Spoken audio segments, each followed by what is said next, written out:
কৃষ্ণ গুৰু বন্ধুসকল সৰ্বপ্ৰথমে মোৰ নমস্কাৰ গ্ৰহণ কৰি ল'ব। বন্ধুসকল মই আশা কৰোঁ আপোনালোকে ভালকৈ ভালে আছে। বন্ধুসকল আজি মই লৈ আহিছোঁ টপ 10 ভাৰতৰ জেনেৰেল নলেজৰ কিছুমান প্ৰশ্ন উত্তৰ।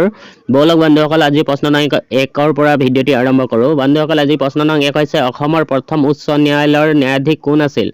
বন্ধুসকল ইয়াৰ শুদ্ধ উত্তৰ হৈছে বন্ধুসকল হলিৰাম মেধি।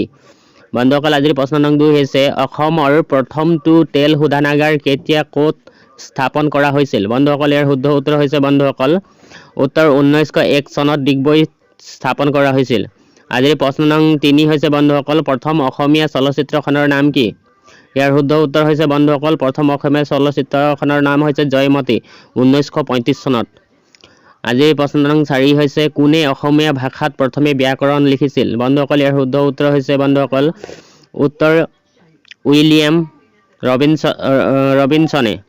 আজিৰ প্ৰশ্ন নং 5 হৈছে বন্ধুসকল জিএছটিৰ সম্পূৰ্ণ অৰ্থ কি? ইয়াৰ শুদ্ধ উত্তৰ হৈছে বন্ধুসকল জিএছটিৰ সম্পূৰ্ণ অৰ্থ হৈছে গুড এণ্ড ছাৰ্ভিচ টেক্স। আজিৰ প্ৰশ্ন নং 6 হৈছে অসমত বৰ্তমান কিমানখন দন্ত চিকিৎসা মহাবিদ্যালয় আছে? বন্ধুসকল ইয়াৰ শুদ্ধ উত্তৰ হৈছে বন্ধুসকল উত্তৰ 3খন। আজিৰ প্ৰশ্ন নং 7 হৈছে বন্ধুসকল এটিএমৰ সম্পূৰ্ণ নাম কি? ইয়াৰ শুদ্ধ উত্তৰ হৈছে বন্ধুসকল এটিএমৰ সম্পূৰ্ণ নাম হৈছে অট'মেটেড টেলাৰ মেচিন।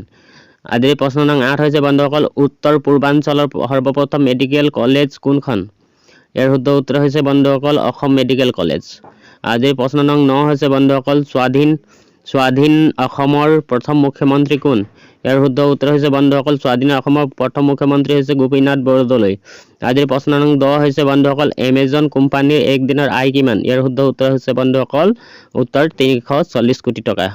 বন্ধুসকল আজিৰ ভিডিঅ'ত ইমানেই। আশা কৰোঁ আপোনালোকে ভাল লাগিলে পছন্দ লাগিলে ভিডিঅ'টি লাইক কৰি দিব, শ্বেয়াৰ কৰি দিব, যিমান পাৰে শ্বেয়াৰ কৰি দিব।